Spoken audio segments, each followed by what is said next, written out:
है। I will come back to you Manoj ji. लेकिन मैं अश्विनी जी से सवाल करना चाहती हूँ, उसके बाद में शीतल जी और सुनील जी के पास भी जाऊंगी। अश्विनी जी, मुझे ये बताइए कि जो मनोज यादव का आरोप है, उनका ये कहना है कि ये एक तरफा कार्रवाई बीजेपी कर रही है। विपक्ष के जो लोग हैं उनका ये मानना है कि या खास धर्म के लोग हैं, उनके खिलाफ इस तरीके का एक्शन हो रहा है। अगर आज बीजेपी सरकार के ऊपर ये आरोप लग रहे हैं और योगी जी के ऊपर ये आरोप लगाया जा रहा है कि वो एक एनकाउंटर राज में बिलीव करते हैं, तो क्या ये जो आरोप लग रहे हैं या एलिगेशन है, ये गलत होंगे? जी नीलू जी, आज जो एनकाउंटर हुआ है उसके लिए सर्वप्रथम मैं उत्तर प्रदेश पुलिस और एसटीएफ को बधाई देता हूं कि बहुत ही शानदार काम किया और एक लॉन्चिंग पैड से लॉन्च होने वाले एक दुर्दांत अपराधी जो लॉन्च किया था अतीक ने, उसको मार गिराया। देखिए, उत्तर प्रदेश में जो भी हो रहा है, योगी जी की एक मजबूत और दृढ़ इच्छा शक्ति है। अभी हमारे समाजवादी पार्टी के प्रवक्ता कह रहे थे कि अभी मैं नाम ले लूंगा तो पसीने आ जाएंगे, तो मुझे तो पसीना नहीं आया, 2 नाम लिया इन्होंने, क्योंकि वन डिस्ट्रिक्ट वन माफिया का प्रोडक्ट इन लोगों का है। इनको ये भी पता है कि मैं क्या कहूंगा आगे। कारण है, जवाहर बाग कांड याद नहीं करते हैं, जिसमें एक हमारा पुलिस के एक अफसर मारा गया था, एक जवान मारे गए थे। ये किसके समय में हुआ था, कहां हुआ था? हाथरस में अभी झूठ बोला इन्होंने। हाथरस में इन्होंने कहा कि गैंगरेप हुआ था। कितना बवाल मचा था। कोर्ट में सिद्ध हो गया गैंगरेप नहीं हुआ था। गैर इरादतन हत्या का एक आरोपी जेल में आजीवन कारावास काट रहा है और बाकी सब बरी कर दिए गए। यह है हमारे समाजवादी पार्टी और विरोधी दलों की सच्चाई, जो कुछ नहीं जानते हैं, कुछ नहीं कहते हैं, लेकिन फिर भी हल्ला मचाना जानते हैं। एक मारा गया था बिकरू कांड का एक अपराधी, भाग रहा था, उसको पुलिस ने मारा। मजिस्ट्रेटी जांच होती है, आजाद साहब को भी पता होगा, राय साहब तो अभी चले गए। उसमें सभी लोग स्वच्छ वो हो गए कि वो सही एनकाउंटर था। लेकिन किसी ने एक बार भी, चाहे वो समाजवादी पार्टी के राष्ट्रीय अध्यक्ष हो, चाहे मनोज यादव हो, किसी ने नहीं कहा कि वहां एक देवेंद्र मिश्रा भी मारे गए थे और पुलिस वाले भी मारे गए। उनके लिए भी हमारी श्रद्धांजलि है और उनका भी परिवार है, जो महिलाएं बेवा हुई, बच्चे जो है अनाथ हुए। किसी ने नहीं कहा। जो शहीद हमारे पुलिसकर्मी होते हैं, हमारे अभी इधर काफी एनकाउंटर हुए हैं, 13 या 14 पुलिसकर्मी हमारे शहीद हुए हैं। क्या यह पुलिसकर्मी गोली खाने के लिए बने हैं कि अगर सामने का अपराधी गोली चलाता रहेगा और वो शांति से बैठेंगे? ये समाजवादी पार्टी की सरकार नहीं है। 2006 में किसकी सरकार थी नीलू जी, मैं याद दिलाना चाहता हूं, यही उमेश पाल का अपहरण हुआ था और मुकदमा दर्ज नहीं हुआ और आज उसकी सजा आजीवन कारावास हुई है, जिसका खुशी मना रहे थे हमारे मनोज यादव जी। इनकी बात मैं कह रहा हूं कि कह रहे थे हिम्मत किसी की नहीं होगी, किसी मुख्यमंत्री की है हिम्मत। कहते हैं कि ठोक दूंगा, गोली चलाएगा हमारे सिपाहियों पर, तो है हिम्मत। ऐसे लोगों को क्यों अखिलेश यादव हर जिले में एक माफिया पाल रहे हैं और नाम लेते हैं ये सिंह, वो फलाने ढिमका। ये जाति की लड़ाई, ये जाति जाति खेलते रहेंगे, इनके पास अब कुछ रह नहीं गया। उत्तर प्रदेश में हम शांति का राज कायम कर रहे हैं, यही ये लोग चिल्लाते रहे 22 के चुनाव में, और इसी पर हमको जनता ने सर पे उठाया योगी जी को और 37 सालों बाद रिकॉर्ड बनाने के लिए मजबूर किया अपना आशीर्वाद देकर उत्तर प्रदेश की जनता की बहू बेटी हमारी घर से बाहर निकल सकती है। पश्चिम चले जाइए, 4 बजे के बाद अपनी माता बहन बीबी को लेकर कोई जा नहीं सकता था।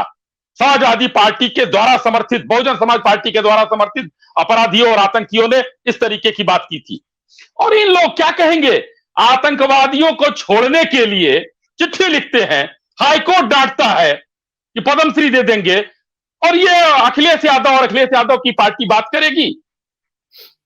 इन लोगों को आज पानी जगह नहीं मिल रहा है, कहां छुपे उत्तर प्रदेश में, इतना बड़ा प्रदेश, 25 करोड़ की आबादी, लेकिन जगह नहीं मिल रही है, क्योंकि योगी आदित्यनाथ जी के राज में न देर न अंधेर, जो कहा वो किया। हमारे पुलिस वाले, अगर गोली कोई अपराधी चलाएगा, अभी कल तक ये लोग पूछ रहे थे कहां है वो अपराधी, क्यों नहीं पकड़े जा रहे हैं, पकड़िए।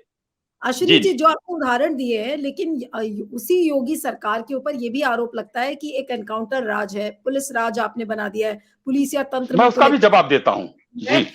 संवैधानिक गोलियों का कोई मोल नहीं है। एकदम है। हम कहां कह रहे हैं, हम तो कह रहे हैं 200, देखिए 11,000 से ऊपर एनकाउंटर हुए हैं 6 सालों में। 4,000 के आसपास हमारे पुलिस वाले जो है जख्मी हुए हैं, उसमें घायल हुए हैं, और शायद 15-17 की शहीद हुए हैं उसमें।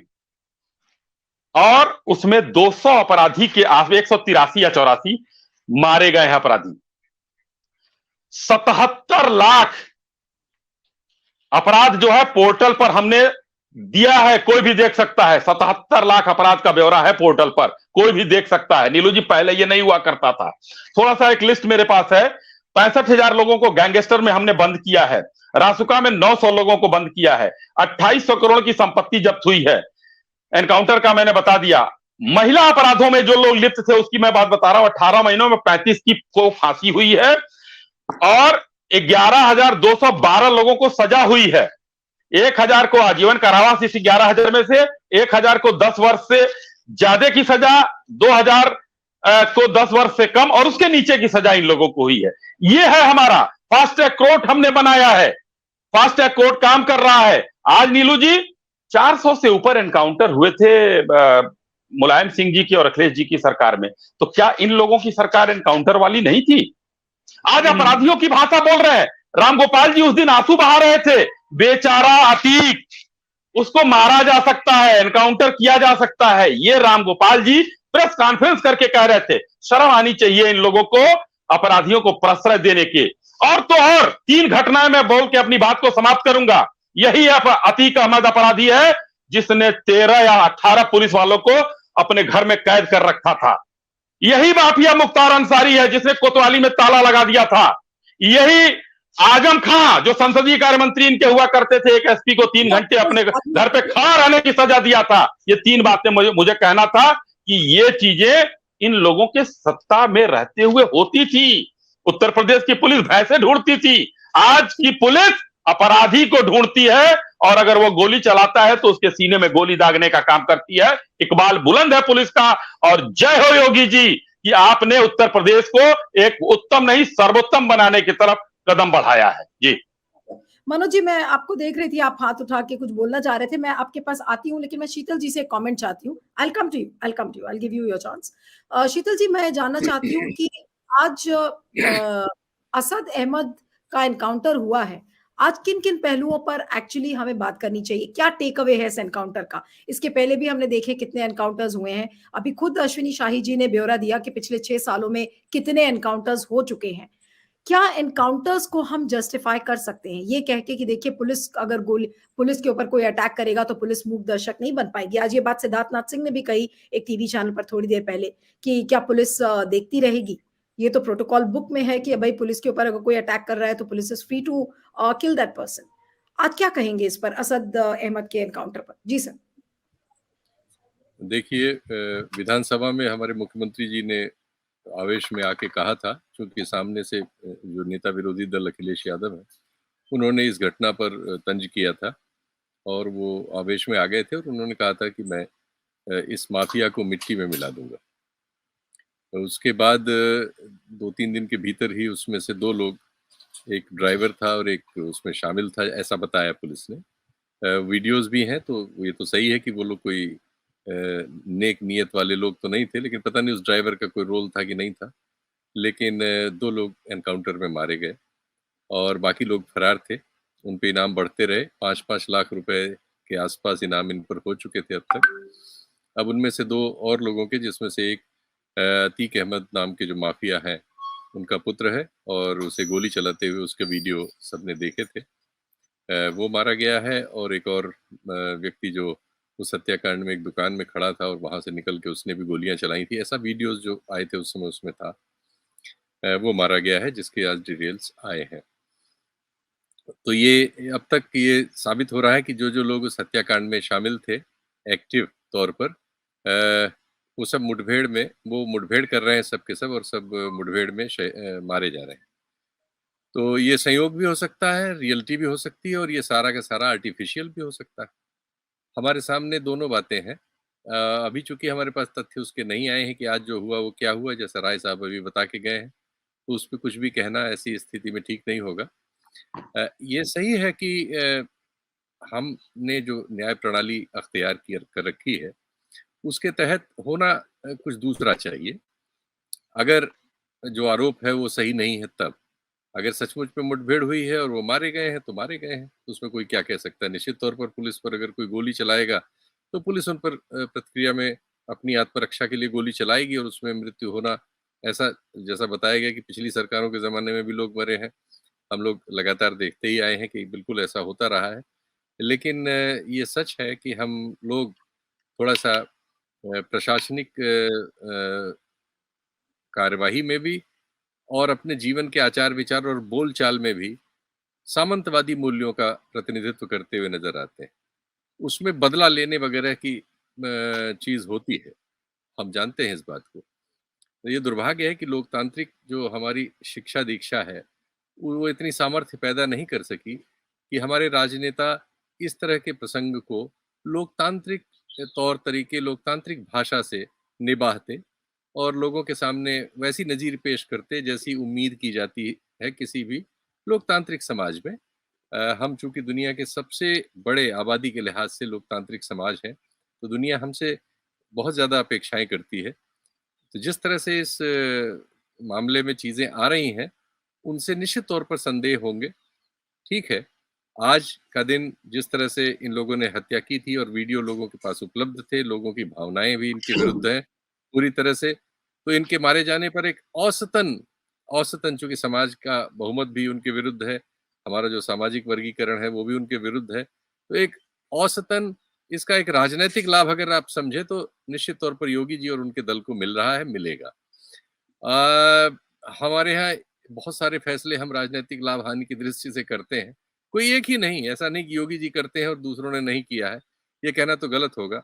मैं एक ही उदाहरण दूँगा, ये सही है कि पहले भी बहुत ही बुरा हाल था। एक एडीजी थे, मेरे दोस्त हैं, वो डीजी होके रिटायर हुए और अखिलेश जी की सरकार थी और कोई किसी एक फ़ोन से उनकी पत्नी को पता नहीं कहाँ से उनकी पत्नी का नंबर आ गया था। उनकी पत्नी को कोई फ़ोन कर रहा था बदमाश और अश्लील बातें कर रहा था। एडीजी थे उत्तर प्रदेश सरकार में और बहुत ही योग्य और समर्थ अफ़सर, मित्र थे तो बातचीत में ऐसे ही उन्होंने एक बार बताया था। तो उनकी पत्नी को फ़ोन कर रहा था। बाद में वो पकड़ा-वकड़ा गया तो पता चला कि वो समझता था कि वो सत्तारूढ़ दल से बहुत जुड़ा-उड़ा है तो उसके लिए ये सब करना कोई आसान है। तो ये सही है कि देखिए सबके समय में अपराधियों ने इस समय ये आरोप समाजवादी पार्टी के जो मित्र बता रहे थे, मैं उसमें बहुत तथ्य पाता हूँ। उनका कहना एकदम जायज़ है।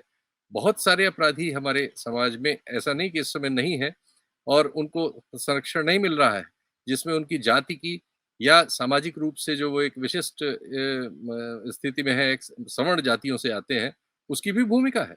इस सच को आप एकदम से नकार दें, ये तो ठीक नहीं होगा। बातें दोनों करनी होंगी, बातें सारी करनी होंगी। अगर हम सचमुच चाहते हैं कि माफियासी न पनपे, माफियागिरी न हो, अपराध न हो, अपराध का कानून के ज़रिए उसे समाप्त किया जाए। अगर हम ये सब चाहते हैं, अगर हम ये सब नहीं चाहते, अगर हम ये चाहते हैं कि किसी जाति विशेष या धर्म विशेष के अपराधी पर कार्रवाई हो, उससे हमें राजनीतिक लाभ मिले और हम ये करते हुए नज़र आएँ कि हम अपराध उन्मूलन कर रहे हैं, तो एक दूसरी बात है। लेकिन अगर हम सचमुच ये चाहते हैं, तो हमें निश्चित तौर पर उस घटना पर जिसमें एक कर्मचारी को उसके मालिकों ने पीट-पीट के मार दिया है, कल उसका वीडियो जो आया है, वो बहुत ही दुर्दांत है। मुझे नहीं पता कि उसमें कोई राजनेता शामिल है कि नहीं, जैसा कि उन्होंने कहा समाजवादी पार्टी के प्रवक्ता ने, हो सकता है हो।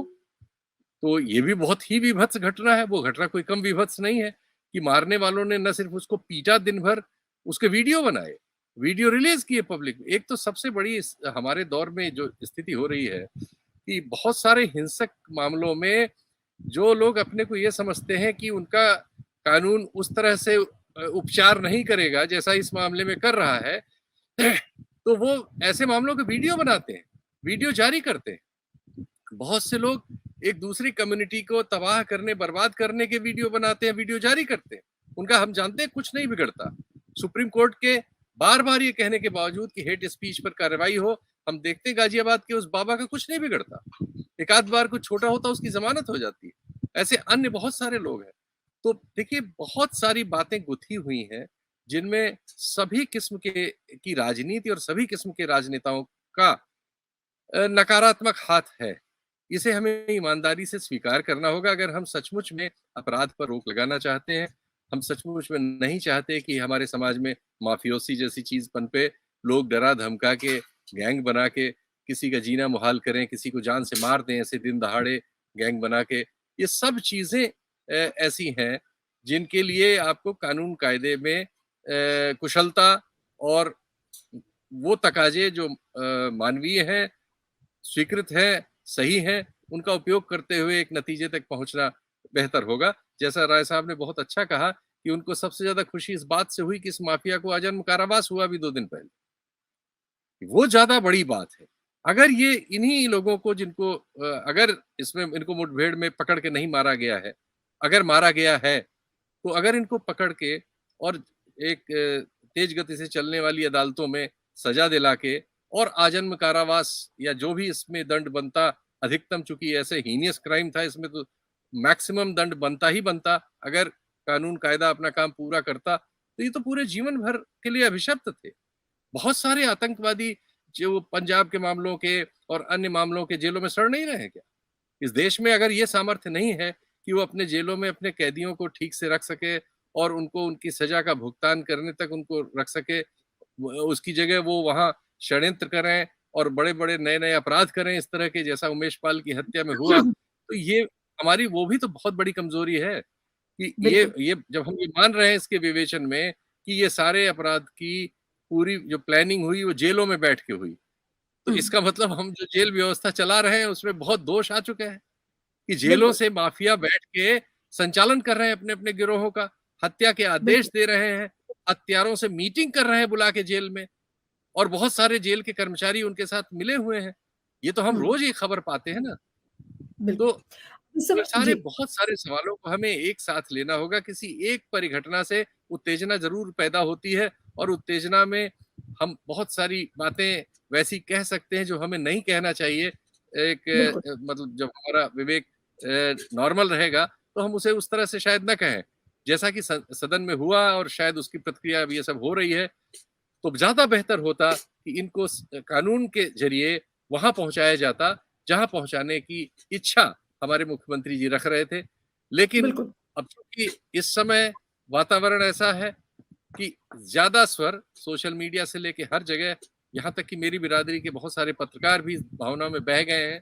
वही वो पत्रकार हैं जो अभी मनीष कश्यप पर एनएसए लगाने पर तमिलनाडु सरकार की आलोचना करते हुए टिप्पणियां कर रहे थे। आज वो लहालोट है, ताली बजा रहे हैं। अगर ये एक गैर कानूनी किलिंग है तो इस पे ताली नहीं बजाने वाली बात है, अभी प्रतीक्षा करने वाली बात है। जैसा राय साहब ने कहा कि हम देखें, इसके डिटेल्स आ जाए, पता लगे कि ये सचमुच में मुठभेड़ हुई या हमारे पत्रकार होने के नाते ये काम है हमारा।